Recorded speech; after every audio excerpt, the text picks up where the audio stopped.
अल्लाह ताला ने इसके भाग्य में लिखा था, भगवान ने भाग्य में, वो है सिर्फ 2%। जैसे भूकंप आ गया, सैलाब आ गया, ठीक है, तो वो सिर्फ 2% एक्सीडेंट होते हैं। इसीलिए अगर आप वेद पढ़ेंगे, अगर आप कुरान पढ़ेंगे, तो अल्लाह ताला ने, भगवान बोलिए, आप अलग ईश्वर बोलिए, जो नाम आप लेते हैं, उसने आत्महत्या को हराम करार दिया।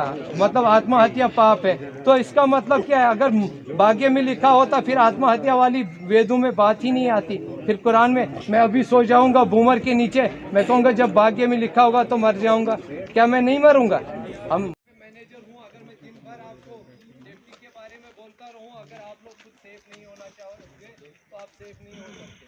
सबसे बड़ी जी, मेरा नाम जीवन ठाकुर है। मैं यहाँ BMMS इंस्टीट्यूशन का प्रेसिडेंट हूँ। आज हमारा यहाँ जमा होने का मकसद यही है, जैसे कि पिछले शनिवार को हमारे प्रोजेक्ट साइट पे डाउन स्ट्रीम पे जो एक हादसा हुआ है, उसी के रिलेटेड, जैसे पिछले शनिवार से हमारे सारे वर्कर एक सदमे में है और पूरा इलाका धर्मशाला का इस सदमे में है, तो हमारे वर्कर भी इस बीच में पूरे सदमे में है। आज किसी का मन ड्यूटी करने को नहीं जाता है। तो आज हमने सबको इस मंच पे बुला के उनका एक कंडोलेंस असेंबली रखी थी और साथ साथ में ये भी वर्कर से बातचीत की कि जो कंपनी की तरफ से कंपनसेशन है वो क्या मिलेगा। कंपनी से तो हम लेके ही रहेंगे, वो तो एक रूल्स एंड रेगुलेशन में होता ही है। साथ में मैं अपने वर्कर साथियों से ये पूछना चाहता हूँ कि हम अपनी एक मेहनत की दिहाड़ी में से उन जो हमारे वर्कर यहाँ पे शहीद हुए हैं उनको एक अपनी एक दिहाड़ी देंगे कि नहीं। लेकिन उस चीज़ के लिए हमारा वर्कर सहमत है और आने वाले टाइम में एक सेफ्टी और एक मेडिकल के जिस तरीके का एक वहाँ पे ऑपरेशन ढंग से नहीं हो पाया और यहाँ से कंपनी के पास तो ऐसा कोई रेस्क्यू टीम नहीं थी, जिसके चलते हमें आर्मी की टीम का सहारा लेना पड़ा। तो आज हमारा यहाँ इकट्ठे होने का यही मकसद है। हादसा एक ही वजह से हुआ। अगर सेफ्टी में आप देखेंगे यहाँ कैसी कैसी साइड पे और कैसे मैनुअल के बगैर ही ये काम कराते हैं, शॉर्टकट काम, उसमें लोगों को मरने का खतरा तो होता ही है। लोग बेचारे वर्कर बोलते हैं, अगर एडमिनिस्ट्रेशन के पास जाएं कि हाँ जी सेफ्टी 50 जगह अगर काम चल रहा है तो 50 आदमी डे 50 नाइट वहाँ पे होने चाहिए सेफ्टी के लिए, लेकिन वहाँ भी लोगों का काम नहीं हो पाता है क्योंकि उसके लिए एम्प्लॉयमेंट लगानी है।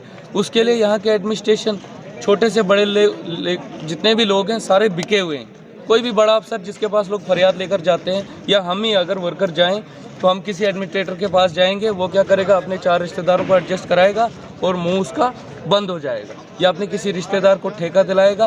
कंपनी के साथ कोई भी इन चीज़ों पे आज तक डिस्कस ना कर पाया, ना इनको ये चीज़ मनवा पाए कि जो प्रोटोकॉल होता है काम करने का, सेफ्टी रूल्स होते हैं। और आप देखेंगे यहाँ पे एक साइट है, देखिए कितना ऊंचाई में ले रहे हैं और एक्सीवेटर वालों को या किसी को ज़बरदस्ती बोल रहे हैं करने को काम।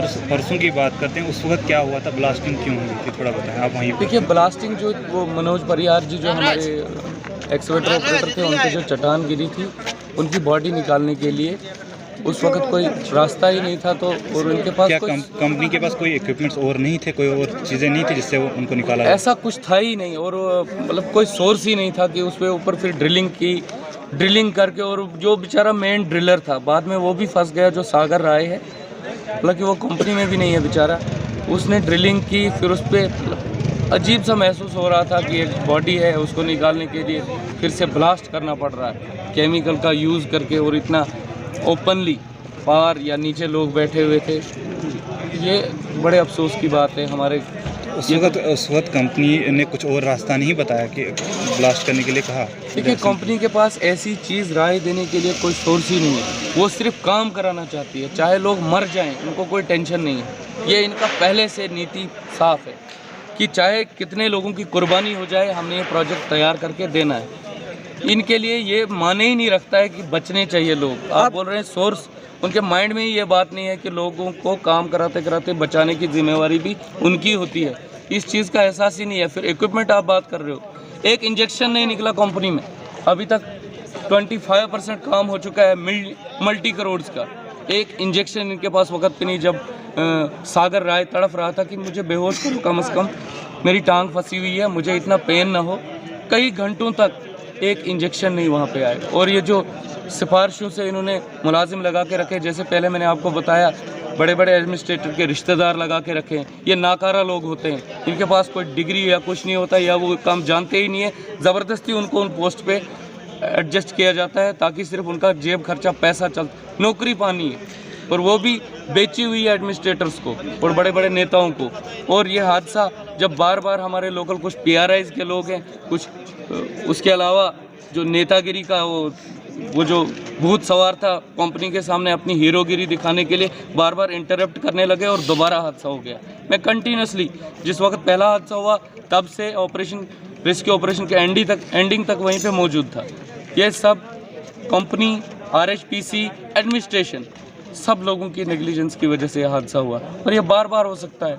यहाँ उसके बाद भी कोई असर नहीं है। अब आला इंतज़ामिया से आपकी क्या मांग रहेगी, क्या डिमांड? आला इंतज़ामिया से हमें फ़िलहाल कोई उम्मीद ही नहीं है, क्योंकि हमें पता है डिस्ट्रिक्ट लेवल तक के एडमिनिस्ट्रेटर जो भी हैं वो सब बिक चुके हैं और उनके रिलेटिव्स को हम यहाँ देखते हैं। आज भी हमारे बीच आज अगर हम इकट्ठे हुए उन 4 नौजवानों के लिए जिनकी डेथ हुई है, तो सिर्फ वही मुलाजिम नहीं है जो सिफारशी लोग, चाहे वो एडमिनिस्ट्रेशन, तहसीलदार या किसी पुराना DC भी था यहाँ, SP साहब हो, कोई भी हो, इनके जो लगाए हुए लोग होते हैं आज वो भी कंपनी की चमचागिरी करते हैं और घरों में बैठ के पूछते हैं कब काम खुलेगा और काम पे जाएंगे, जबकि उनको वो काम भी नहीं आते, चाहे वो मेडिक्स हों चाहे वो किसी और डिपार्टमेंट में।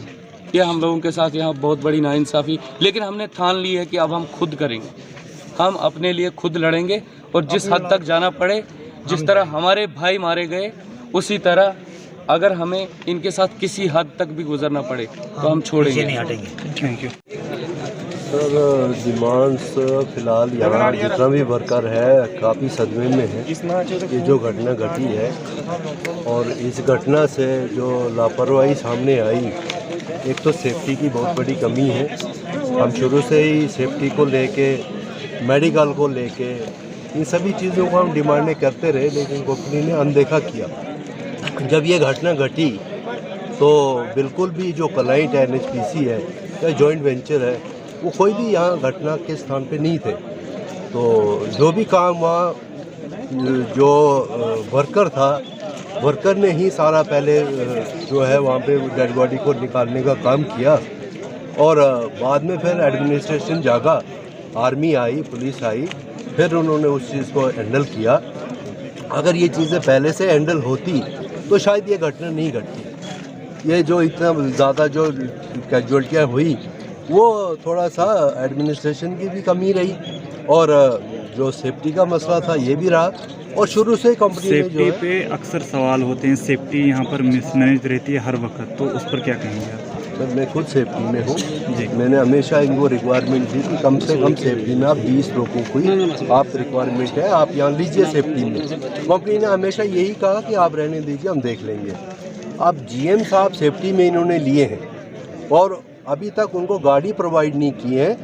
इतनी साइडें चल रही हैं, कंपनी ने और छोड़ के गाड़ी नहीं प्रोवाइड की। सेफ्टी को गाड़ी चाहिए, स्टाफ जाए, साइडों पे जाए, पहुँचे, और इतनी अनदेखी कंपनी कर रही है, बड़ी शर्म आ रही है। सर, जिस तरह से यहाँ पे हर रोज़ आए रोज़ जो प्रोटेस्ट होते हैं और जब से कंपनी यहाँ पे वजूद में आई, जब से काम करी, तब से प्रोटेस्ट यहाँ पे लोगों ने किए हैं, लोगों ने अपनी मजबूरियाँ कंपनी के सामने रखी है। आखिर आज जब हादसा भी हुआ, 4 लोगों की जान भी चलेगी, लेकिन फिर भी कंपनी इग्नोर कर रही है, क्या वजह है? सर ये मैं इसको जो घटना घटी है, मैं तो सीधा इसको मर्डर मानता हूँ। ये मर्डर जो क्लाइंट है उनकी लापरवाही, ये कंपनी की लापरवाही, कंपनी की दादागिरी, ये बिल्कुल भी वर्कर के हक में नहीं है। इनको सिर्फ काम चाहिए, प्रोग्रेस चाहिए। इनको काम का कोई सिस्टम का पता नहीं है। बिना शॉर्ट कंक्रीट के ये काम करते हैं, बिना सेफ्टी के ये लोग काम कर रहे हैं। हमने हमेशा कंप्लेंट की, हमने NHPC को कहा, वो कुछ नहीं देख रहे, खाली रिक्वायरमेंट दो, अगर सही जवाब दोगे तो चुप हो जाते, नहीं तो हमें दबाने की करते हैं। हमने हमेशा इनको कहा सर वर्कर है, अभी आने वाले वक्त में है, दूर से वर्कर आता है, गाड़ी की डिमांड है, ये कहते हैं गाड़ी नहीं देंगे। हमने NHPC से कहा सर गाड़ी दिलवाइए, वर्कर कैसे आएगा, कैसे जाएगा, कल को रास्ते में कोई घटना घटती है तो कौन जिम्मेवार है? ये कहते हैं हम गाड़ी देते नहीं, हमारे रूल में नहीं है। हमारा केस जो है RLC साहब के पास है, इन्होंने इनको स्पष्ट शब्दों में कहा है कि या तो आप एकोमोडेशन दीजिए या इनको गाड़ी प्रोवाइड करिए। 15 दिन का इनको टाइम है। अभी भी इन्होंने हमारे साथ कोई बैठक नहीं की है कि हम क्या डिसाइड कर रहे हैं, गाड़ी दे रहे हैं या अकोमोडेशन कर रहे हैं, अभी तक कोई डिसाइड नहीं हुआ। ये साफ है, बिल्कुल गुंडागर्दी है इस कंपनी की। एडमिनिस्ट्रेशन को मैं आपके माध्यम से कहना चाहूँगा, एलजी साहब को, कि उनको इस घटना पे, इस प्रोजेक्ट पे संज्ञान लेना चाहिए और स्ट्रिक्ट तरीके से डीसी साहब से भी मेरी रिक्वेस्ट है कि वो मौके पे आएँ और यहाँ के हालात, यहाँ के लैंड यूजर, यहाँ अफेक्टेड जो लोग ये सफ़र कर रहे हैं, जिनको ये नुकसान उठाना पड़ रहा है, एक बार विजिट वो करें, मेरी रिक्वेस्ट है। पर सेफ्टी प्रोटोकॉल्स पे बात होती है, सेफ्टी का कोई इंतज़ाम नहीं है, तो आखिर क्या वजह रही कि आप भी सेफ्टी के मैनेजर हैं, थोड़ा बताएं ज़रा कि क्या वजह रहती, क्यों नहीं सेफ्टी यहाँ? देखिए, मैं आपको ये बताना चाहूँगा, सेफ्टी लैप्सेस के बारे में तो बताना चाहूँगा। देखिए, मैंने रिसेंटली ज्वाइन किया है, यहाँ पे सेफ्टी का बंदा कोई था नहीं। अब मैं रिसेंटली आया, हमने शुरुआत की है। जो हमें मटेरियल चाहिए उसके लिए हमने पीओ इंडेंट वगैरह ऑलरेडी रेज़ किए। लेकिन मैं ये चीज़ भी बताना चाहूँगा कि जो हमारे वर्कर साहिबान हैं, उनको भी चाहिए कि वो अपने दिमाग का बखूबी इस्तेमाल करें। ये नहीं है कि सेफ्टी वाला आके आपको रोक देगा, तो सेफ्टी ज़रूर है, कुछ कमियां हमारी तरफ से जो रहेंगी, जब उनको भी इंशाल्लाह हम कोशिश करेंगे कि दूर करने की। ऐसा नहीं कि खाली वहाँ पर जब स्पीच हो रही थी वर्कर्स के सामने, वहाँ पर बात हुई कि सेफ्टी में जो है रिक्वायरमेंट जो है वो पूरी नहीं की जाती, उस पर क्या कहेंगे? देखिए, अभी टेक्निकली मैं एक ही बंदा हूँ यहाँ पे। सेफ्टी में टेक्निकली बंदे ऐसे होने चाहिए।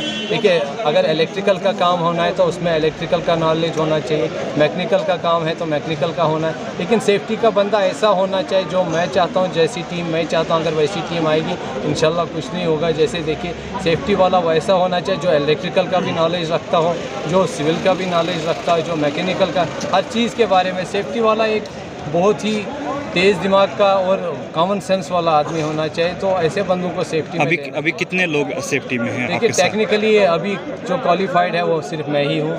मेरे नीचे जो लड़के हैं वो सेफ्टी से नहीं है, वो काम कर रहे हैं और ठीक है, वो काम कर रहे हैं, जितना उनका नॉलेज है उतना कर रहे हैं। लेकिन सेफ्टी में टेक्निकली बंदे होने चाहिए।